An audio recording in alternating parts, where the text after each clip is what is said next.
ئازان سڵاو خۆشحاڵین لە بەرنمەیەکتری ڕاڤە بە دیدارتان شا دەبین. تەوەری بەرنمەکەمان گفتوگۆیە لەبارەی پێگەی کورد لە ڕۆژهەڵاتی ناوەڕاست. ئەم تەوەرە گفتوگۆکەین بە میوانداری زۆر بەڕێز کە دکتۆر فواد حەمە خورشید، مامۆسای زانکۆ، هاوکات، خاوەنی باگراوندێکی سیاسی و قوڵ و ئاگادار لە ڕوودا و مێژوویەکان لە کوردستان و لە ناوچەکە. کاک دکتۆر فواد بەخێر بیت و خۆشحاڵین. ژیر خۆشبی، سوپاس بۆ تلڤیزیۆنی سلەیمانی. دکتۆر گیان، ئەوەی کە لە ماوەکانی ڕابردووە ئەیبینین و بەریەکەوین جارێکی تر ژیلەمۆی قەزەی کوردی بژاوەتەوە و ئەگەر بۆ نمونە زۆر نەشگەڕینەوە بۆ ڕابردوو لەو 100 ساڵی ڕابردووە، قەزەی کورد دایما یەکێکە لە قەزەی ئامادەکان لە مەحفەلی نێودەوڵەتی لەسەر مێزی دەوڵەتانی ناوچەکە و هەر یەک لەو دەوڵەتە داگیرکارانەی کوردستان لە عێراق، لە ئێران، لە تورکیا، لە سووریا وێزگە بە وێزگە ناچار بوون جارێکتر ئەم پرسە گفتوگۆ بکەن سەرباریەوەی کە زۆر جار نکۆڵیان کردووە، زۆر جار هەوڵیان ناوە قەزەی کوردی خامۆش بکەن. بەڵام ئەم بابەتە لە کۆتاییە هەر پێویستی بە چارەسەرێکی بنچینەیە و پێویستە دان بە مافەکانی خەڵکی کوردستانە بنرێ. خوێندنەوەی تۆ بە تایبەت بۆ ئەم 100 ساڵی ڕابردوو لە زەمەنی مەلک مەحموودەوە بۆ ئێستا خوێندنەوەیکی چۆنە لەوەی کە قەزەی کوردی سەرباری ئەوەی کە تاقە و توانایەکی زۆری تیا خەرجکرا لەوەی کە ئەم قەزەیە لە قەزیە بکەوێت و ئەم قەزیە خامۆش بکەن، بەڵام سەرنجام نەیانتوانی.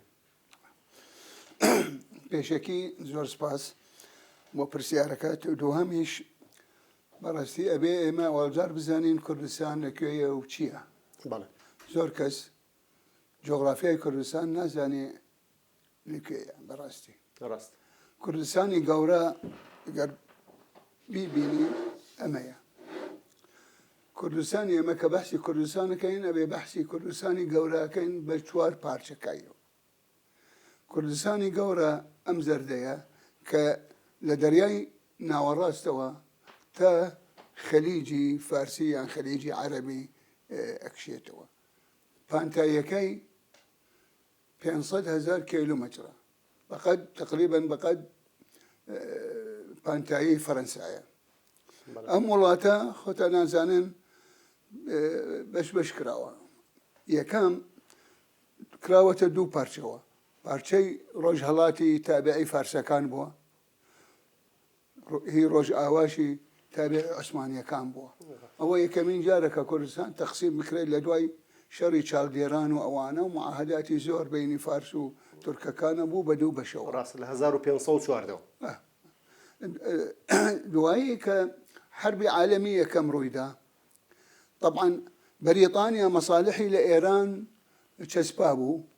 ئێران ضعیف بوو، لەبەر ئەوە کوردستانی ڕۆژهەڵاتی خستە دەرەوەی سراعەکە من ملانیەکە. ئەمایەوە خۆیان شەڕیانە کرد لەگەڵ دەوڵەتی عوسمانی کە دەوڵەتی عوسمانی ڕووخا هاتن تەطبیقی معاهدەی سایکس بیکۆیان کرد. ئەو معاهدەیە کە ئەوەڵجار نهێنی بوو، دوای ئەشکرا بوو، دوای شۆڕشی ئۆکتۆبەر، کوردستانیان کردە تقریباً 2 بەشەوە. بەشێک لە زەی گەورەوە تا خوارەوە تا خانەقین و مەندەلی و بەدرە، ئەوە بەشی بەریتانیا بوو. لە زەی گەورەوە تا ڕۆژ ئاوا سووریا و کوردستانی باکوور بەشی فەرەنسا بوو. بەڵام دوایی لە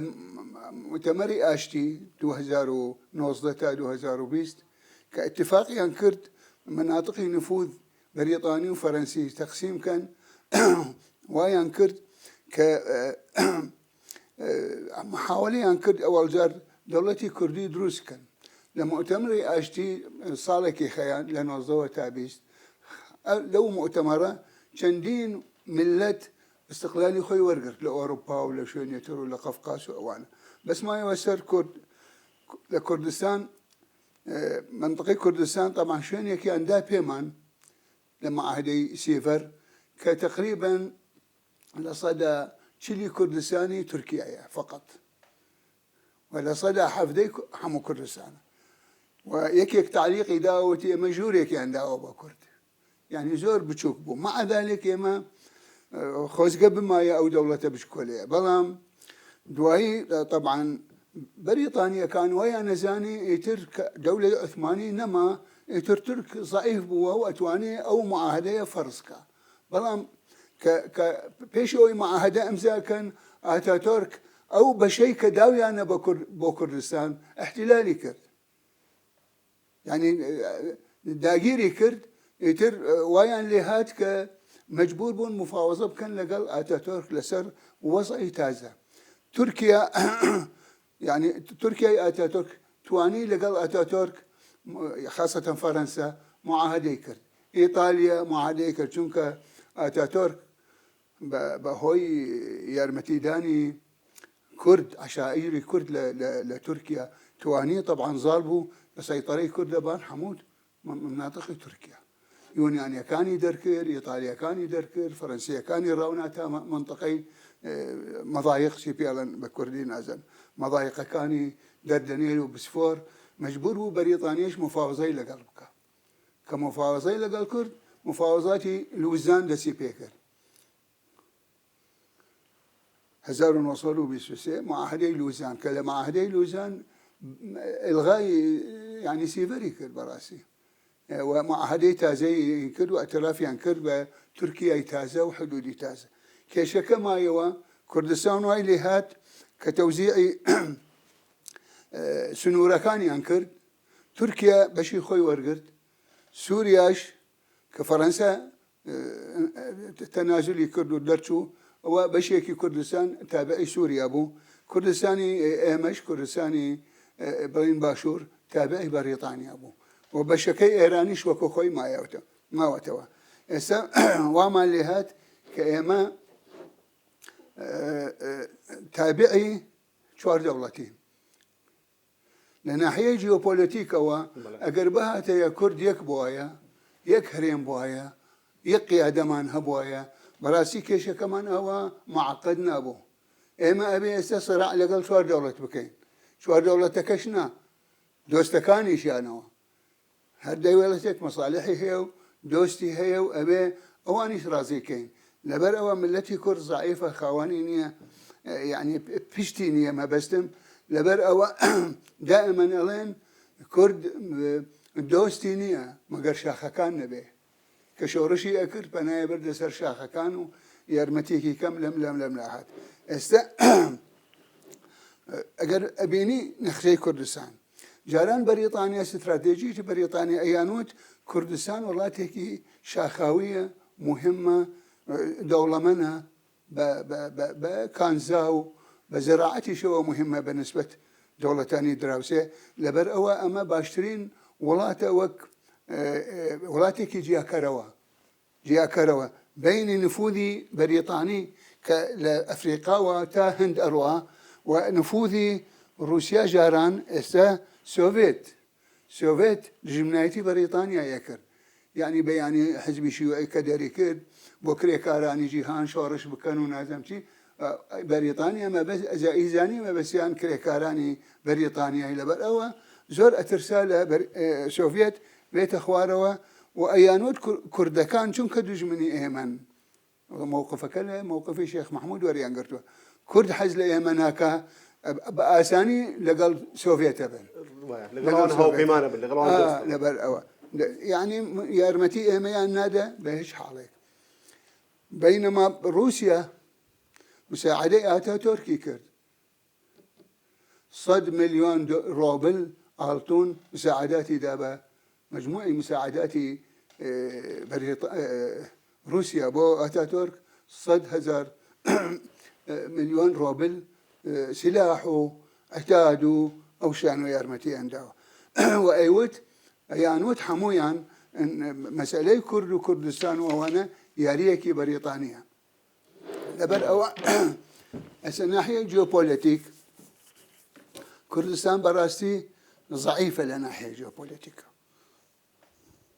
أولا دوري الدريا دكتور أولا ما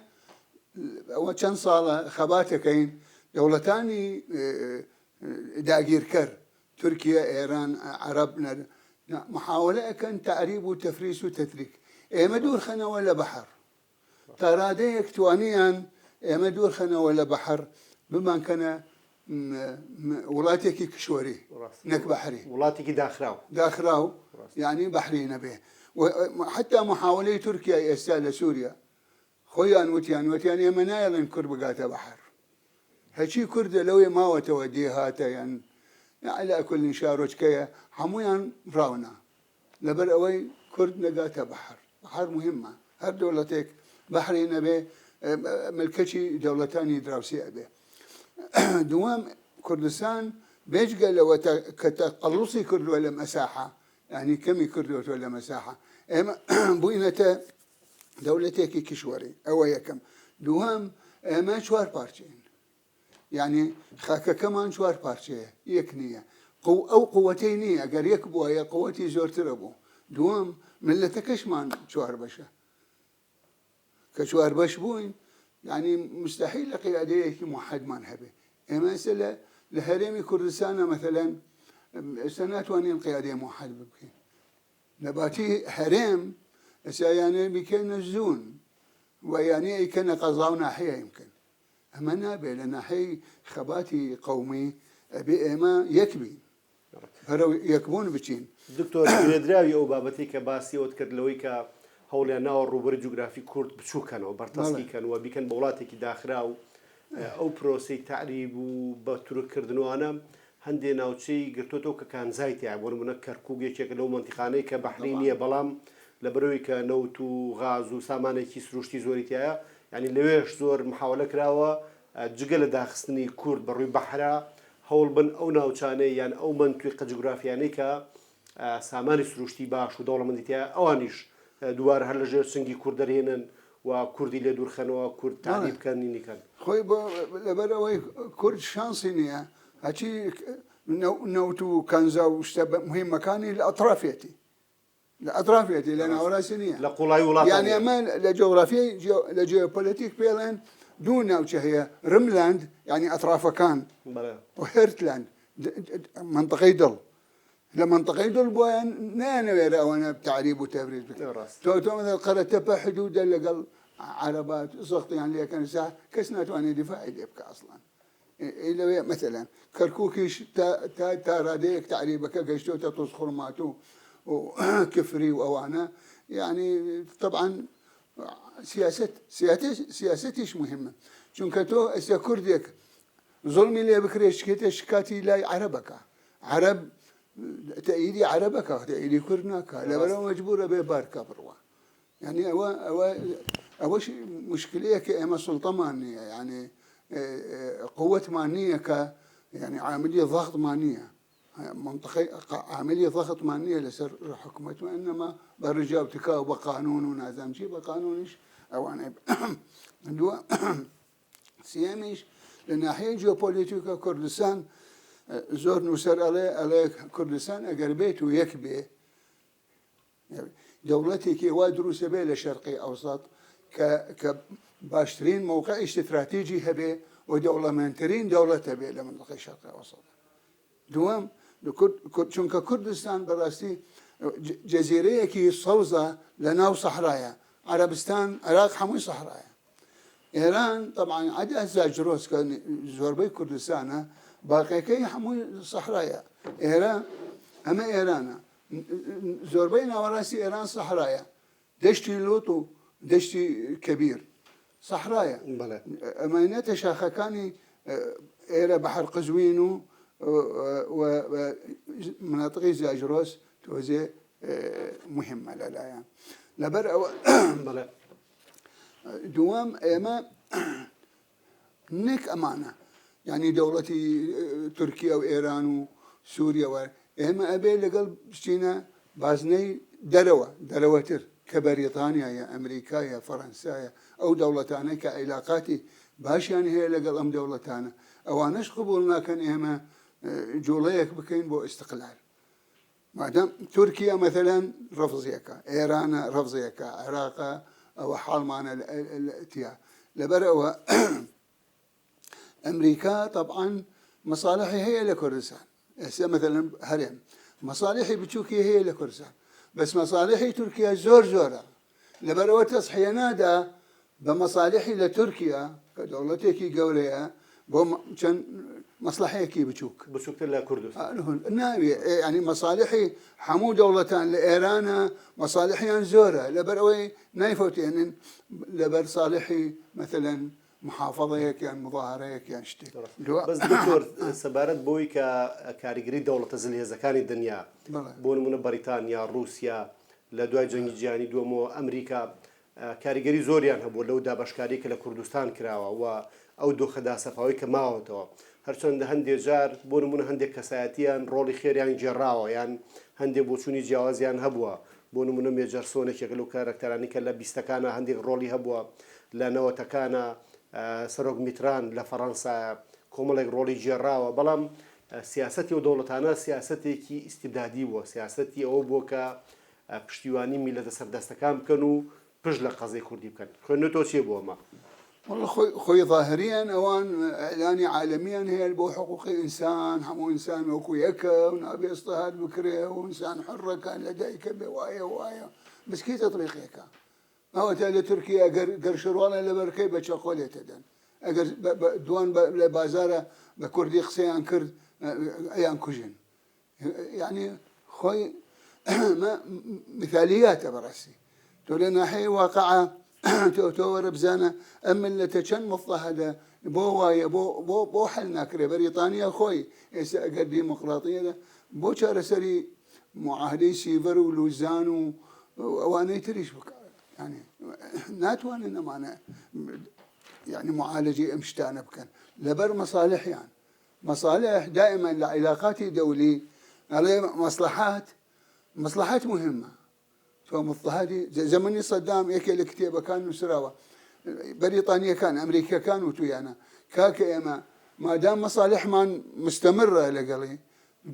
جونا ديني كان اضطهادي ملتك هيك جو مهم لي للامان مهم مصالح ما روشتوها دائما لعلاقاتي دولي مصلحتي دولة مهم زور مهمه يقولون صداقات وعلاقات وناس نمشي هيش نيه يعني دائمية وإنما مصلحة كمان دائمية حتى بريطانيا شكا لكردستان بو همي أو أبو كأم منطقة هي من به مسيطر به لبريطانيا وتا قناة السويس تا شمال أفريقيا تا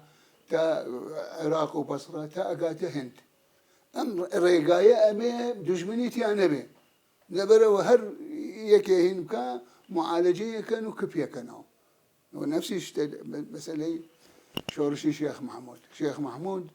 ككرديانا حكم دار وينزانية بيته يعني منطقة كردستان هي من كاتوا لقليان أبي معالجي ترككا كشي أو يعني شريكي كرد بالنسبة بريطانيا بالنسبة مستعمرين بريطانيا كان جاي قبول نبو يما دوست مانوي اندج من مانوي لبر او ادواي شركي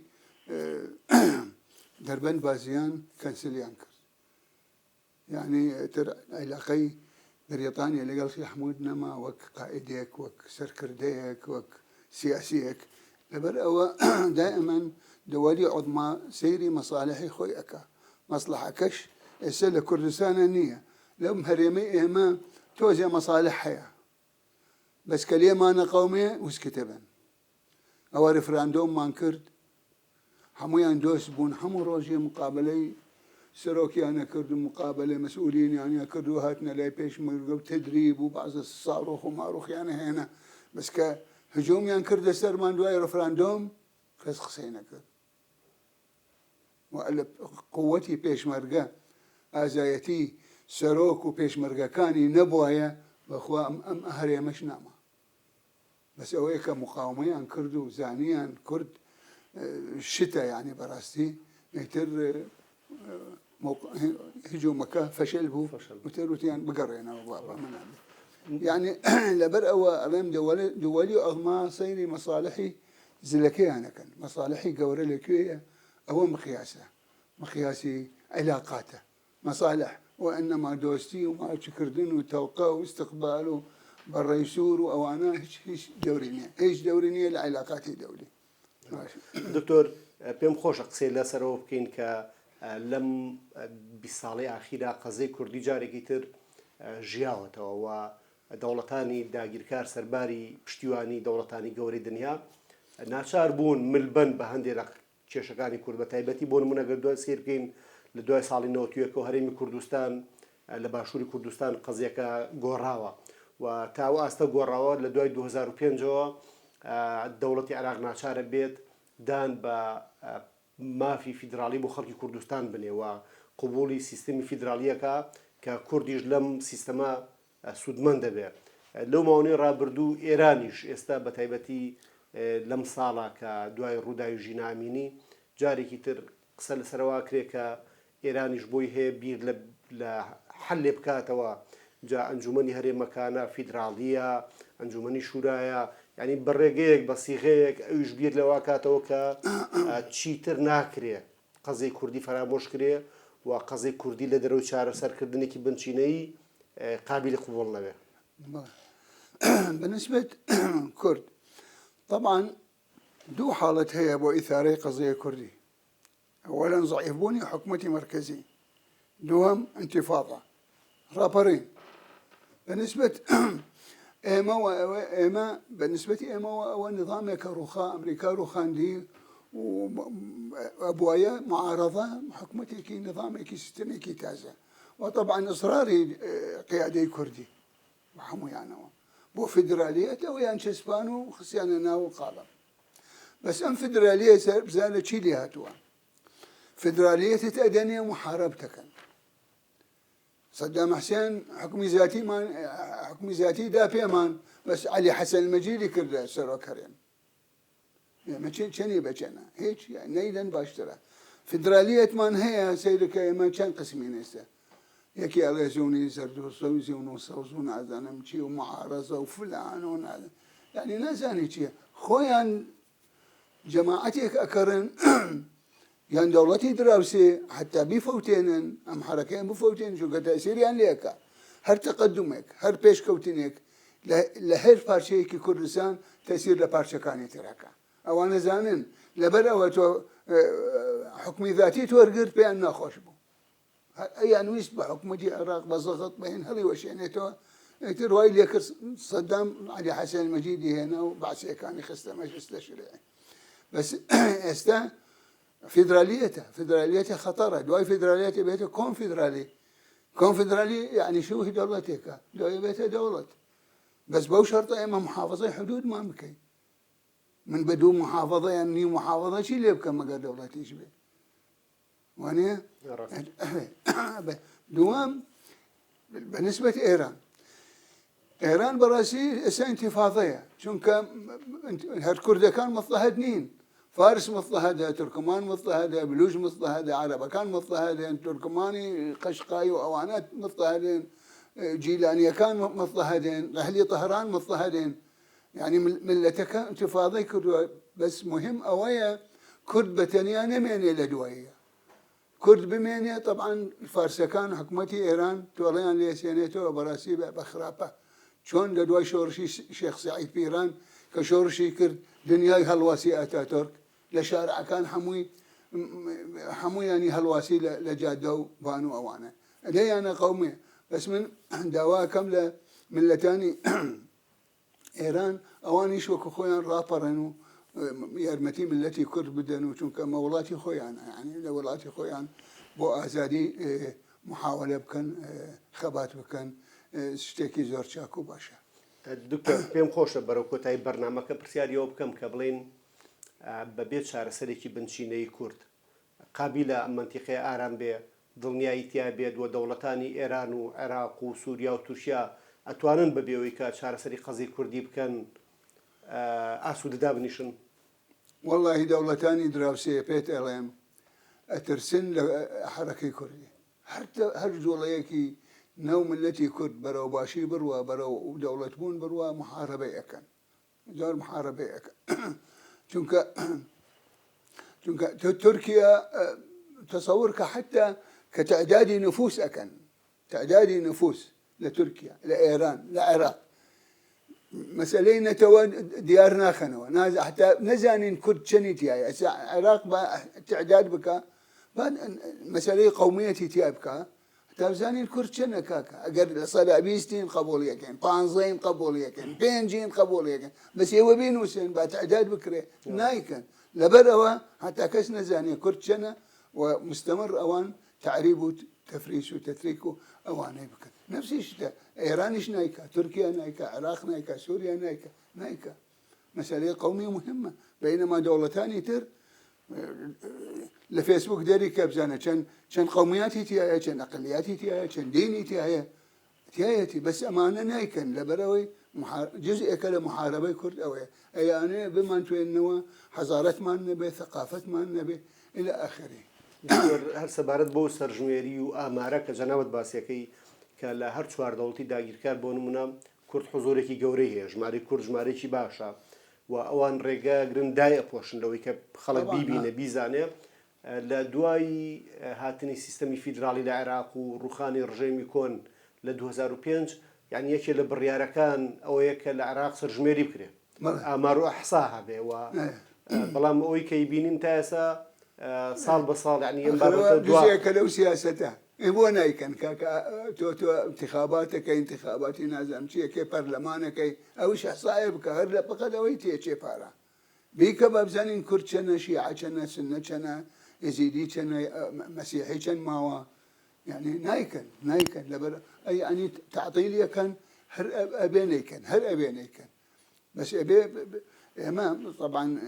قيادي كردي كبجدار لحكومتي مركزي ابي او بتشسبيني ودواي بكاو بزوترينكات حكومتي العراق جيبه جيكا مهمه شو كما موشي لسره معاشي لسره يعني انواع واشكال حسابي عسكري كان همو زورشتي لسره حتى لكركوك وانا سلماندني كردستاني بوني لسره طبعا لسه خويا اويه يعني هرنا وشي هر قضايا هرنا هيك كردستان حموي يعني هريمك حموي بس الترسل لشاركاني زوريني كرد درجه هو لو تعريب مستمر يعني تعريب براسي هسه بعض الشهر من هي حموي تعريب كراوه مثلا بدره مندلي اوانيك لاطرافا وتم عن رملاندن لاطراف كان تعريب زور حتى لا عراقيش بيش قال له هسه منطقي لورستان لايران يعني كسناوينا هنا حمويان كردن تا خليج كرده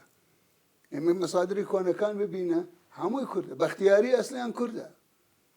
باختياري لاصله لكردستان باكور هاتونا توعيه لو يبون تشيعه وما نتواو نعلم شيء هذا كردن والسن الله كردن سيشوار مصدر الله اصلا كرده اي باشا تو ما تفريس كراوه كسناوي نهي ناساني زماني انشئه ثقافيه انشئه نازم شيء الى اخره ما مساني ما محسني بيلين ما مساني لويه هوانيش كردن كوه كيلو لا خليج هوانيش كردن كسكسنا يعني طبعا ثقافة فارسي زالبو بسر يعني چونك اوان بفارسي اخيان نازان شي كردي نازان دور لايما سلطة فارسية تلفزيون سلطة هين من دكاندار وي تموين بدا فارسن لا مجبور يعني جبكن يعني وقت تركا كان يسوي يعني علن كردنيا حموي ترك وانا تركي شيعي شاخ راس الدكتور يعني بهم خوش لسر وقصه بكين اگر بونمونه دوخه بم جوريه سرباري ويم دولتانا اراميان بخوان ونبيني بتايبتي لسه صال الرابردو حچي جوري تشكو دروس كردني هزي سربازي گورو وبشيرين دولتي يعني لكوتاي قضيه كردي لناو نتشو بەڵام قسەیەکی تریشێ لەسەرەوەی کە چۆن کورد لەناو خۆیان یەک ڕیز بێ یەک گوتار بێ و بتوانێت لە نێو ماڵی خۆیەوە گوشار و فشاری زیاتر بکە زوختاتێکی زیاتر دروستکە لەسەر دەوڵەتان بۆی کە ملکەش بن بۆی کە قەزەی کوردی بسەلمێنن و بە دوای چارەسەرێکی مام ناوەندیا بگەڕێن کاکە ئێمە مشکلەی ئێمە لە حربی عالەمیەکان کە بۆ دەوڵەتیان دروست نەکرد بۆمان یەکێ لە سەبەبەکانە لە کورد یەک نییە كرد عشائرية كرد حزل عشرتك هيك نكلة ولاتك هيك قيادي موحدة النية ونسرا والحمون وسينا كان واني لسر كرد نسرا لو كاتوا تاستش على قيادي النية موحدنين يكنين بشبشن يعني أما سببك جوهري إسي أما قال لكردستاني عراق لكردستاني باشور يكبو ينايا يقدلوا يقدس بخوا حكومة عراق بيمان نويره بس إما يكي مفاوضة يكي لجيرة واتفاقي لقلك هل توشينيتو مؤامرة ليكا ناكري على مش يكبن يقيا لمؤتمر أشتي كان قائد من هو شيخ محمود قائد سمكو قائد شيخ عبد القادر قائد جنرال شريف باشا قائد كي تقائد كاكا ناكري حمويا نوتيان كاكا كيف كينا قائد بريطانيا جنرال شريف باشا قبول ناكر الأيام فرانكوفونيا ما فرنسية قبول ناكر شيليا كي مع العلم أو سروكي وفدي كردي بو بنا رسمي حمو ملتان لوي وفدي أنهبو هر كردني بوا شونك خلافك هر هبوا بين شيخ عبد القادر كوري شيخ عبيد الله وجنرال شريف باشا ولقل بدر خانية كان ولقل يتر أواني إيرا سمكو وشيخ سيد طه وشيخ محمود وأوان بريطانيا قبولي ناكر يعني بين بيش لا بعربي من خلف ستار يعني أودو مذكريك جنرال شريف باشا دايتي بمؤتمر لبين أبو أخوي بس ناريتي لو مذكري باشي نارو بو تأسيسي دولة كردي بس بريطانيا بقصي أوي نكر طبعا دكتور جان بروكوتاي برنامجات يمكن خوش وبزانم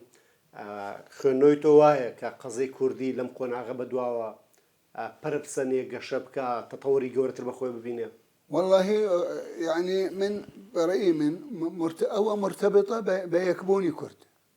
كرد يكنى به كشكا لجيجاي خويا منيتو ما هل وكو خوي شيمان يمكن هر فدراليته وبنوا فدراليته كو فدراليته معاشة نادنه بيشمرقة سلاحي نادنه معاشي نادني ما دي صدو الجبل هناك ما دي صدو هناك يعني ترشيه فدرالية ترشيه يعني سلطاتي فدرالية محدود نية حدودي نية حدود اما مانو جارانا مانو يان حمرين يان امرين مثلا تاتو صخر ماتو هني ويكون اسمان ما جيهشو ناكري نا كرد أبي يكبي مطالبي محدود بي خريطي خوي هي بتجيبوا مفاوضات بنخشب لكاك أما كردستان وأبي أما ما بدني عربيتي يا أهلا وسهلا خون دولتين قومياتي تياني هيج دولتك العالمانية صاف بي هيج أو روسيا أو بريطانيا أو فرنسا أو هر دولتك بي أقلياتي أبيتي أبي يعني مش أقلياتك عربيتي أبي مشكلة نية بس أماننا أظن أما لكي عرب وولاتي عربة كي ثقافتي عربية السمن أبي بعرب دبنين شو كمان عمو ثقافتهم جيانم العربستان بوا طبعا جو بفكره عاطفة وعقله قوميته وأنا نادن هو كرد أبي يكبي يكبون أساسي نجاحها سركوتنا يكبون أساسي سركوتنا أواهين بخوا زحمتها سئما دواي رابرين كهجوم كيان كرد وثمان أمحمو بيش مرقل السنورة شيء تواني بيتها كان يوجبها تسليم بو تمام يعني هر قائديك عسكري من جغرافيا عسكرية زانم هر قائديك لجبهة أجرني وجبهي تسليم بو أبي خطكيتر راب كيشي بو إعادة تنظيم يعني مش ماكر كان لكركوك وتا من دليو خانقين وانا تسليم بو ما مجبور بو قياديه ما خطكيد بشكي دوام راب كيشي بو جيجاي تازة بو سنقري تازة بو دفاع مانكر طبعا تفاصيل أزانن لبردي ولا سحيلة ولشين يتر شي أنكر بجيش عراقي وجيش الشعبيش. دكتور جان دەستت خۆش بێ سپاس بۆ ئامادەبوونت و سپاس بۆ هەموو شیکردنەوە و هەموو ئەو زانیاریە باش و دروستانی پێشکەشە کردین خۆشحاڵ بووین کە لە بەرنامەی ڕاف ئامادە بوویت سپاس دەکەم دەستی خۆش بێ قەناعەتی سلەیمانیشێک کاک دکتۆر فواد هەموو خورشید مامۆسای زانکۆ بەخێر بێت ئازیزان بەم جۆراتی نەکۆتایی بەرنامەی ڕاڤۆ و تا ڕاڤەکردنێکی تر بەخواتان سپێرین و خواتان لەگەڵ بێت